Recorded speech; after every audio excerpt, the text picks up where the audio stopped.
கர்த்தருடைய பரிசுத்த நாமத்திற்கு மகிமை உண்டாவதாக.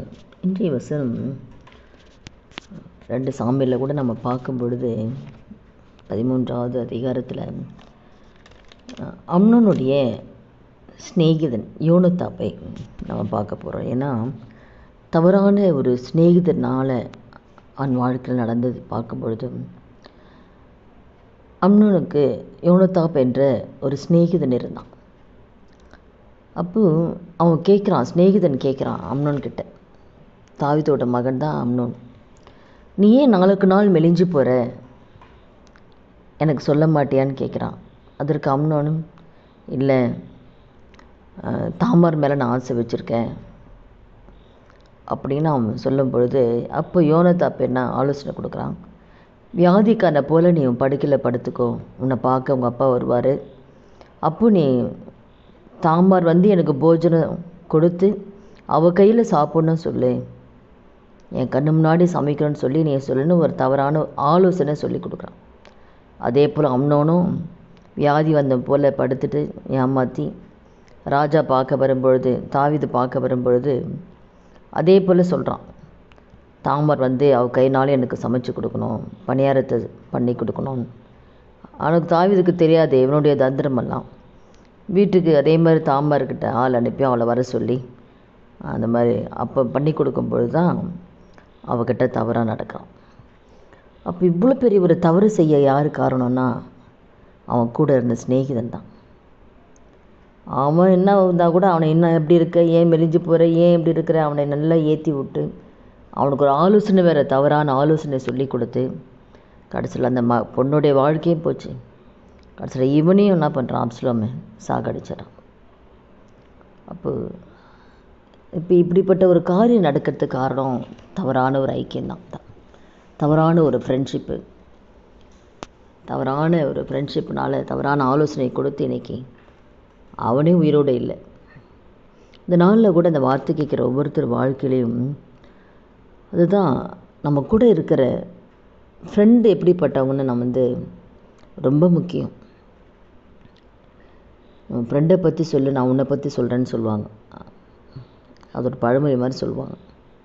அப்போ நம்ம ஃப்ரெண்டு நல்லவங்களாக இருந்தால் நம்ம நல்லவங்களாக இருப்போம். ஃப்ரெண்டு ஒரு ஆவிக்குறைவனாக கர்த்தருக்கு பயப்படுவனாக இருந்தால் நம்மளும் அந்த கர்த்தருக்கு பயப்படுகிற பயத்தில் இருப்போம். அதுதான் வேதம் சொல்லுது, கோபக்காரனுக்கு தோழனாகாதே நீயும் அவன் வழிகளை கற்றுக்கொண்டு ஒரு ஆத்துமாவுக்கு கண்ணியை வருவிப்பேன். அப்போ கோபக்காரனுக்கு நீ ஃப்ரெண்டாக இருந்தேன்னா கூட அவன் வழியை தான் நீ கற்றுக்கொள்வேன் வேதம் சொல்லுது. அப்போது என்னுடைய தவறான ஐக்கியம்தான் தவறான ஆலோசனை கொடுத்து இப்படி இப்போ காரியத்தில் பண்ண. அப்போது நம்முடைய வாழ்க்கையில் நம்முடைய ஃப்ரெண்ட்ஷிப் எப்படி இருக்குது முக்கியம். நம்ம யார் கூட பேசுகிறோம், நம்முடைய ஐக்கியம் எப்படி இருக்குது, அது ரொம்ப முக்கியம். உலக சிநேகம் தேவனுக்கு விரோதமான பகை. உலகத்துக்கு சிநேகிதனாக இருக்கிறவன் தேவனுக்கு பகைஞ்சனாக இருக்கிறான்னு பார்க்குறோம். அப்போ நம்ம கூட இருக்கிறவங்க, நம்ம யார் கூட ஐக்கியமாக இருக்கிறோம், யார் கூட ஃப்ரெண்டாக இருக்கிறோம், யார் கூட பேசுகிறோம், அப்போ அவங்க கூட பேச பேச அவங்க கூட ஐக்கியமாக இருக்க அவங்க என்ன பண்ணுறாங்களோ அதை நம்ம பண்ண ஆரம்பிச்சிருவோம். அவன் வழியில் நம்ம ஆட்டோமேட்டிக்காக கற்றுக்கொள்வோம். அதுதான் வேதம் சொல்லுது, நீ கோபக்காரனாக ஒருத்தர் இருந்தால் கூட அவனுக்கு நீ ஃப்ரெண்டாக இருக்காதுன்னு வேதம் சொல்லுது. ஒரு கோபக்கார ஃப்ரெண்டு உனக்கு ஃப்ரெண்டாக இருக்கக்கூடாது. ஏன்னா அவன் வழியில் நீ அப்படியே கற்றுக்குவ, அப்படியே கற்றுக்கொள்வாய். அப்போது இந்த நாளில் கூட இந்த வார்த்தை கேட்குற ஒவ்வொருத்தர் வாழ்க்கையிலையும் நம்முடைய ஐக்கியம் ரொம்ப முக்கியம், ஆவிக்கிற ஐக்கியம் ரொம்ப முக்கியம். நம்ம கொடுக்குற ஆலோசனை சொல்லவங்க எப்படிப்பட்டவங்க, இப்படிப்பட்ட தவறான ஆலோசனை கொடுத்து எத்தனை பேர் எத்தனை பாவத்தில் விழுந்திருக்கிறாங்க, தவறான பாதையில் போயிருக்கிறாங்க. அப்போது எந்த சொல்லுமே உலகத்தில் இருக்கிறவங்க ஆவிக்கிற வாழ்க்கையில் கர்த்தருக்கு பயப்படுகிற பயம் இல்லாதவங்க கூடலாம் நம்ம நெருங்கி பழகக்கூடாது, ஐக்கியமாக இருக்கக்கூடாது. அதனால் கூட இந்த வார்த்தை கேட்குற ஒவ்வொருத்தர் வாழ்க்கையிலையும் ஆலோசனை கொடுக்குற நமக்கு ஆலோசனை கொடுக்குற தவறான ஒரு ஆலோசனை கொடுக்குறவங்க யாராக இருந்தாலுமே அதை நிமித்தம் நம்முடைய வாழ்க்கை பாவத்துக்குள்ளே போயிடும். அதனால் இனி வருகிற நாட்களில் நம்ம கூட இருக்கிற ஃப்ரெண்டு எப்படிப்பட்டவங்க, இல்லை நம்ம யார் கூட ஐக்கியமாக இருக்கிறோம், இல்லை நார்மலாகவே நம்ம நம்ம பெண்களாக இருந்தால் கூட நம்ம கூட இருக்கிறவங்க, நம்ம பக்கத்தில் இருக்கிறவங்க யார் கூட ரொம்ப டைம் ஸ்பெண்ட் பண்ணுறோமோ அந்த காரியத்தை நம்ம அப்படியே கற்றுக்கொள்ளுவோம். அதனால தான் கர்த்தருக்கு பயப்படுகிறவங்க யார், கர்த்தருக்கு பிரியமாக யார் நடக்கிறாங்க, அவங்க கூட பேசும்போது அது கர்த்தருடைய காரியத்தை மாத்திரம்தான் பேசுவாங்க. கர்த்தருக்கு பயப்படுறவங்க கர்த்தரோட காரியத்தை தான் பேசுவாங்க, வசனத்தை பேசுவாங்க, ஜெபிப்பாங்க. அப்போ அந்த மாதிரி தான் நம்மளுக்கும் என்ன வரும், நம்ம அப்படி இருக்கணும் அப்படின்னு. அப்போ உலகத்திலேயே இருக்கிறவங்க, ஆண்டவருக்கு விரோதமான காரியங்களை பண்ணுறவங்க, பேசுகிறவங்க, அப்படிப்பட்டவங்களோட ஐக்கியம் இருந்துச்சுன்னா நம்மளும் நம்ம ஆவிக்குள்ளே இருந்தால் கூட அதை கேட்க கேட்க அவங்ககிட்ட நேரத்தை செலவு பண்ண அது அப்படியே நம்முடைய வாழ்க்கையிலையும் கடைப்பிடிக்க வேண்டியதாகிடும். அதனால தான் இந்த வார்த்தை கேட்குற ஒவ்வொருத்தர் வாழ்க்கையிலையும் நம்முடைய ஐக்கியம் யார் கூட இருக்குது, நம்ம ஆராய்ந்து பார்க்கணும்.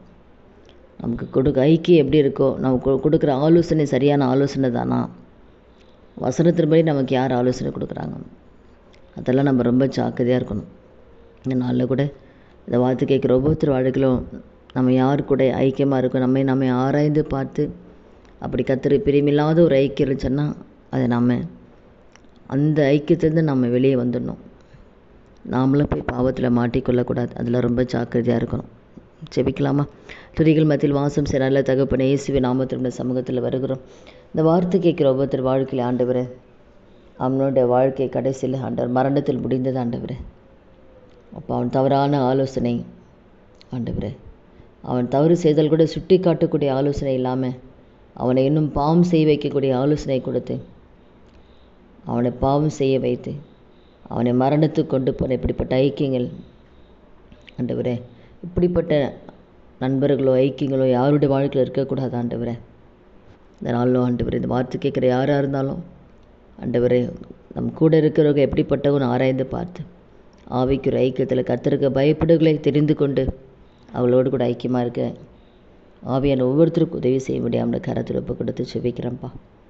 அவனோட கரத்தில் ஒப்பு கொடுக்குற நீ வருகிற நாட்களில் ஒவ்வொருத்தரும் ஆண்டவரே, உலக சிநேகம் தேவனுக்கு விரோதமான பகை என்று பார்க்கிறோம். நீ வருகிற நாட்களில் ஒவ்வொருவரும் ஜாக்கிரதையாக இருக்க, உலக சிநேகத்துக்கு விலக்கி தன்னை காத்துக்கொள்ள கிருபை தாங்க. இயேசுவின் நாமத்தில் ஜெபிக்கிறோம் நல்ல பிதாவே, ஆமென். கர்த்தர் நாமத்துக்கு மகிமை உண்டாகுது.